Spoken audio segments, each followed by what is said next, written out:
Hello everyone. இனிமேல் இந்த YouTube சேனலில் நீங்கள் ஆரி கிளாஸஸ்க்கான வீடியோஸ் பார்க்கலாம். இது பிகினர்ஸ்க்கான ஆரி கிளாஸ். ஸோ ஆரி எம்ப்ராய்டரியில் இன்ட்ரெஸ்ட் இருக்கிறவங்க மறக்காமல் நம்ம சேனலுக்கு உங்கள் சப்போர்ட்டை கொடுங்க.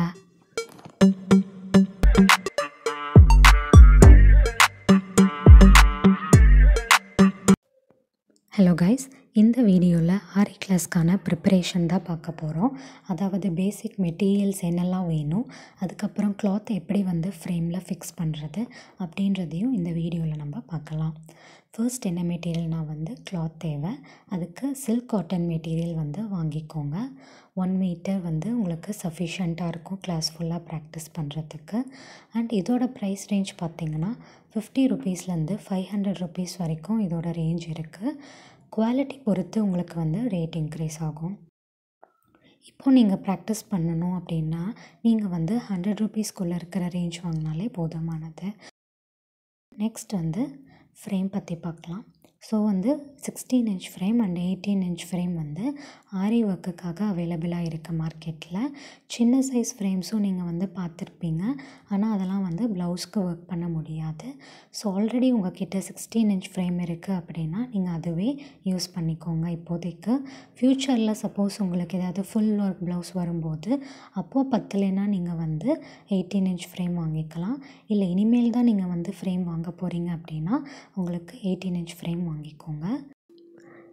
இப்போ இந்த ஃப்ரேமில் பார்த்திங்கன்னா டாப்பில் ஒரு ஸ்க்ரூ கொடுத்துருப்பாங்க. ஸோ இந்த ஸ்க்ரூ எதுக்குன்னா ஃப்ரேமை ஓப்பன் பண்ணி க்ளோஸ் பண்ணுறதுக்காக. அப்புறம் பார்த்திங்கன்னா ஒரு inner ring and outer ring இருக்கும். Inner ring and outer ring நடுவில் தான் கிளாத்தை ஃபிட் பண்ணுவோம்.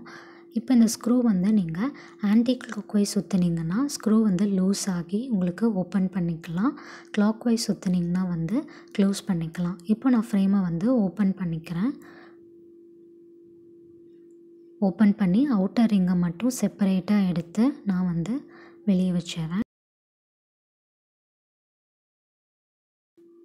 இப்போது இந்த இன்னர் ஃப்ரேமில் மட்டும் நான் இந்த நாடா மாதிரி சுற்றிக்கணும். அப்போ தான் 2 ரிங்குக்கு நடுவில் ஏதாச்சும் கேப் இருந்துச்சுன்னா அது ஃபில் ஆகி கிளாத் நல்லா டைட்டாக 2த்துக்கு நடுவில் க்ரிப்பாக இருக்கும். இப்படி நீங்கள் சுற்றலைன்னா ஏதாச்சும் சின்ன கேப் இருந்தாலும் அது வழியாக கிளாத் நழுவி லூஸ் ஆகிரும். ஸோ அதனால் இந்த மாதிரி நீங்கள் நாடா மார்க்கெட்டில் இருக்குது, அதை நீங்கள் வச்சு சுற்றிக்கலாம். ஸோ இதை எப்படி சுற்றணும் அப்படிங்கிறத நான் இந்த வீடியோட எண்டில் காட்டுறேன். இப்போது கிளாத்தை எப்படி ஃப்ரேமில் ஃபிட் பண்ணலாம் அப்படின்றத பார்க்கலாம். ஃபர்ஸ்ட்டு இன்னர் ரிங்கை ஒரு டேபிள் மேலேயோ இல்லைனா தரையிலையோ ஃப்ளாட்டாக போட்டுக்கோங்க. அது மேலே இந்த கிளாத்தை சுருக்கம் இல்லாமல் நல்லா ஈவனாக ஸ்ப்ரெட் பண்ணி விடுங்க. அந்த ரிங்குக்கு உள்ளேயும் எந்த சுருக்கமும் இல்லாத மாதிரி நீங்கள் ஸ்ப்ரெட் பண்ணி விட்டிங்கன்னா சுருக்கம் எதுவும் இருக்காது. அதுக்கப்புறம் நீங்கள் அவுட்டர் ரிங்கை எடுத்து இது மேலே வச்சு ஜென்டிலாக ப்ரெஸ் பண்ணணும். இந்த ஸ்க்ரூ எந்த சைட் ஃபேஸ் பண்ணி இருக்கணும்னா நீங்கள் ரைட் ஹேண்டராக இருந்தீங்கன்னா ரைட் ஹேண்ட் சைட் ஃபேஸ் பண்ணிக்கோங்க. நீங்கள் லெஃப்ட் ஹேண்டராக இருந்தால் லெஃப்ட் ஹேண்ட் சைட் ஃபேஸ் பண்ணிக்கோங்க. அப்போ தான் உங்களுக்கு அந்த ஸ்க்ரூ டைட் பண்ணுறதுக்கு வசதியாக இருக்கும். இப்போ நான் ஸ்க்ரூவை டைட் பண்ணிக்கிறேன். ஸோ அதனால் கிளாக் வைஸ் சுற்றி டைட் பண்ணிக்கிறேன். ஃபுல் டைட் பண்ணாமல் கொஞ்சோண்டு மட்டும் லூஸாக விட்டுக்கிறேன். அப்போ தான் துணி இழுக்கும் போது கிளாத் டேமேஜ் ஆகாமல் இருக்கும். துணி இழுத்து விட்டதுக்கப்புறமா நம்ம ஒரு டைட் கடைசியாக கொடுத்துக்கலாம். இப்போ துணி பிடிச்சி இழுக்கும் போது ஒரு கையை நீங்கள் ஃப்ரேமில் டைட்டாக பிடிச்சிக்கணும். இன்னொரு கையால் தான் துணியை நீங்கள் வெளியே இழுத்து விடணும். இப்படி இழுத்து விடும் போது இந்த சுருக்கம் பார்த்திங்கன்னா உங்களுக்கு வெளியே இந்த ஃப்ரேம்லேருந்து வெளியே போய் கிளாத் ஸ்டிஃபாகவும் டைட்டாகவும் உங்களுக்கு ஃப்ரேம்குள்ளே செக்யூராகி இருக்கும். ஸோ இதே மாதிரி நீங்கள் ஃப்ரேமை சுற்றி கிளாத்தை இழுத்துக்கலாம்.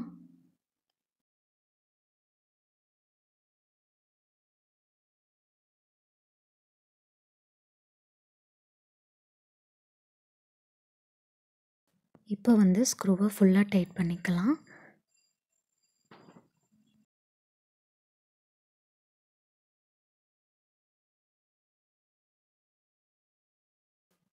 இந்த மாதிரி ஓரத்தில் நூல் பிரிஞ்சு வரும். அது உங்களுக்கு டிஸ்டர்பாக இருக்கும் ஸ்டிச் போடும்போது. இதை நீங்கள் மிஷினில் மடித்து அடிச்சுக்கலாம். கிளாத்தை ஃப்ரேமில் ஃபிட் பண்ணுறதுக்கு முன்னாடியே இல்லை நான் வந்து இந்த மாதிரி பெல் பென்ஸை வச்சு நீங்கள் மடித்து பின் பண்ணிக்கலாம். அது எப்படி பின் பண்ணுறதுன்னா, ஃப்ரேமை வந்து பேக் சைடு வந்து திருப்பிக்கோங்க. திருப்பிட்டு அந்த 4 கார்னர்ஸ்லேயும் வந்து நூல் பிரியும் இல்லைங்களா, அந்த இடத்துல பார்த்திங்கன்னா இப்போ நான் காட்டுற மாதிரி ஃபோல்ட் பண்ணிக்கோங்க. அந்த நூல் பிரியிற இடம் வந்து உள்ளே வந்து போயிடும். அதே மாதிரி இன்னொரு ஃபோல்ட் பண்ணிக்கிட்டிங்கன்னா நூல் வந்து உங்களுக்கு வெளியே வராது. இப்போ இதை நீங்கள் வந்து ஒரு 3 பின் வச்சு நீங்கள் செக்யூர் பண்ணிக்கலாம்.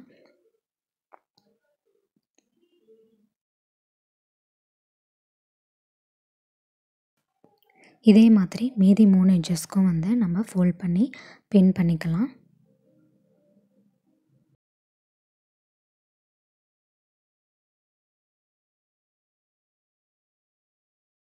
இப்போ 4 எட்ஜஸையும் பின் பண்ணியாச்சு. இப்போ கிளாத் எப்படி வந்து டைட்டாக ஃப்ரேமில் ஃபிட் ஆகிருக்கு அப்படின்னு செக் பண்ணணுன்னா, கிளாத் வந்து இந்த மாதிரி நீங்கள் தட்டணும். தட்டும்போது இந்த மாதிரி ஒரு ட்ரம் மாதிரி சவுண்டு கேட்கும்.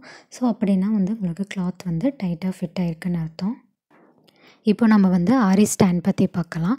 இது வந்து 2 சைஸஸில் வந்து அவைலபிளாக இருக்குது. ஒன்று வந்து 16 இன்ச் அண்ட் இன்னொன்று வந்து 18 இன்ச். நீங்கள் எந்த சைஸ் ஃப்ரேம் வந்து யூஸ் பண்ணுறீங்களோ அந்த சைஸ் ஸ்டாண்டு தான் வந்து வாங்கணும். இப்போ பார்த்தீங்கன்னா நான் 18 இன்ச் ஃப்ரேம் வந்து வச்சு காட்டுறேன் பாருங்கள். இதில் வந்து ஃபிட் ஆயிடுச்சு. இது வந்து 18 இன்ச் ஸ்டாண்டை நான் உங்களுக்கு மெஷர் பண்ணி காட்டுறேன். பார்த்தீங்கன்னா 18 inch frame, 18 inch stand. So அதனால் நீங்கள் வந்து 18 இன்ச் ஃப்ரேம் யூஸ் பண்ணுறீங்கன்னா 18 இன்ச் ஸ்டாண்ட் தான் வாங்கணும். 16 இன்ச் ஃப்ரேம் நான் இப்போ இதில் வச்சு காட்டுறேன் பாருங்கள். பார்த்தீங்கன்னா 16 இன்ச் ஃப்ரேம் வந்து சுத்தமாக செட் ஆகலை, ஃப்ரேமில் ஃபிட் ஆகவே இல்லை. ஸோ நீங்கள் வந்து எந்த ஃப்ரேம் யூஸ் பண்ணுறீங்களோ அந்த சைஸ் வாங்கிக்கோங்க. இந்த ஸ்டாண்ட் வந்து நீங்கள் கண்டிப்பாக வாங்கணும்னு அவசியம் இல்லை. நீங்கள் ஃப்ரேம்லேயே உங்களுக்கு ஒர்க் பண்ண முடிஞ்சது அப்படின்னா ஸ்டாண்ட் வாங்க வேண்டியது இல்லை. இல்லை ஒர்க் பண்ண கஷ்டமாக இருக்குன்னா நீங்கள் இதில் இன்வெஸ்ட் பண்ணிக்கலாம். இதோட ரேட் பார்த்தீங்கன்னா 450 ருபீஸ் 18 இன்ச்சுக்கு வரும். 16 இன்ச் ஃப்ரேம் வந்து 400 ருபீஸ் வரும். ஹோல்சேல் ஷாப்பில் இன்னும் கம்மியாக கூட வாங்கிக்கலாம். நான் சொல்ல போகிற மெட்டீரியல்ஸ் வந்து ஃபர்ஸ்ட் ஃபியூ கிளாஸஸ்க்கான மெட்டீரியல்ஸ். ரிமைனிங் மெட்டீரியல்ஸ்லாம் அந்தந்த கிளாஸஸ் வரும்போது அந்த ஸ்டிச் போகும்போது நான் உங்களுக்கு சொல்கிறேன், அப்போ வாங்கிக்கோங்க. ஃபர்ஸ்ட் வந்து கிளாஸ் மார்க்கிங் பென்சில். இது வந்து சும்மா மார்க் பண்ணுறதுக்காக ஒயிட் கலரில் எடுத்துக்கோங்க, இல்லைன்னா பென் ஆர் பென்சில் கூட எடுத்துக்கோங்க, நோ ப்ராப்ளம். நெக்ஸ்ட்டு வந்து ஜரி த்ரெட் வந்து நிறையா கலர்ஸ்லேயும் இருக்குது.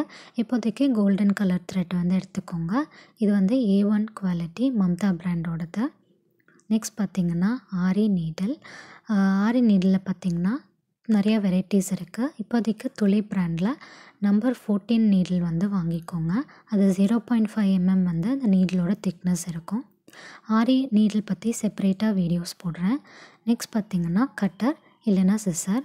ஸோ இவ்வளோ தான் வந்து ஃபர்ஸ்ட் கிளாஸ்க்கு தேவையான மெட்டீரியல்ஸ்.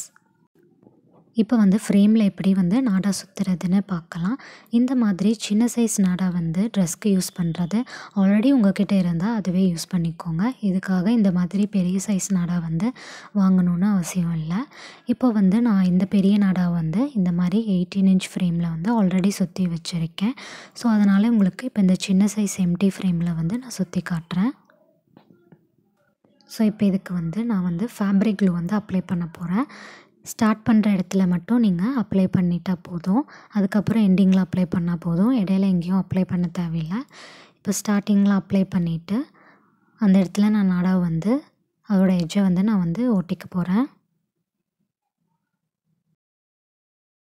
இப்போ வந்து இந்த நாடாவை வந்து கம் மேலே வச்சு ஒரு நிமிஷம் அழுத்தி பிடிச்சிங்கன்னா டைட்டாக நல்லா ஒட்டிக்கும். ஒட்டினதுக்கப்புறமா நீங்கள் வந்து அடியில் கொண்டு வந்து மேலே சுற்றுங்க. க்ராஸாக சுற்றணும், ஸ்ட்ரைட்டாக சுற்றக்கூடாது. க்ராஸாக சுற்றிட்டு மறுபடியும் அடியில் கொண்டுட்டு வந்து மறுபடியும் மேலே கொண்டுட்டு வரும்போது ஒன்று மேலே ஒன்று வரக்கூடாது, கேப்பும் வந்து இருக்கக்கூடாது. சைடில் தான் வந்து நீங்கள் வைக்கணும். இந்த மாதிரி மேலே வந்து வைக்கக்கூடாது. இழுத்துட்டு வந்து அதை ஒட்டி நீங்கள் சுற்றிக்கிட்டு வரணும். இப்போ நீங்கள் ஒன்று மேலே ஒன்று சுற்றினீங்கன்னா என்ன ஆகும்னா அது வந்து ஒரு இடத்துல மட்டும் தூக்கிட்டு இருக்கும். அப்போ உங்களுக்கு கிளாத் வந்து லூஸ் ஆகும். நம்ம இதை சுற்றுறதுக்கான பர்பஸே என்னென்னா கிளாத் வந்து டைட்டாக இருக்கணும் அப்படின்றதுக்காக தான். அதனால் நீங்கள் வந்து கேப்பும் இல்லாமல் ஒன்று மேலே ஒன்றும் சுற்றாமல் பக்கத்தில் நீங்கள் வந்து ஒட்டி சுற்றிட்டு வரணும். ஸோ இந்த மாதிரி நாம் க்ராஸாக இந்த ஃப்ரேம் ஃபுல்லுக்கு சுற்றிக்கலாம்.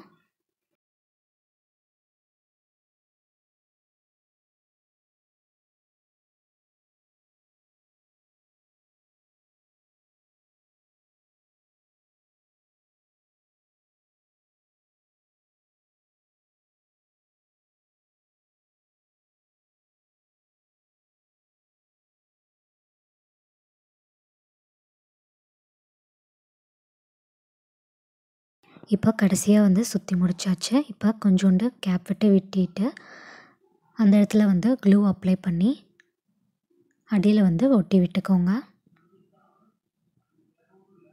அங்கேயும் ஒரு நிமிஷம் அழுத்தி பிடிச்சிங்கன்னா வந்து ஒட்டிக்கும். ஸோ இப்போ பார்த்திங்கன்னா அடியிலையும் கொஞ்சம் கம் போட்டு இன்னும் கொஞ்சம் நல்லா ஃபிக்ஸ் பண்ணிக்கோங்க. ஸோ அவ்வளோதான், ஃப்ரேம் வந்து ரெடி ஆயிடுச்சு.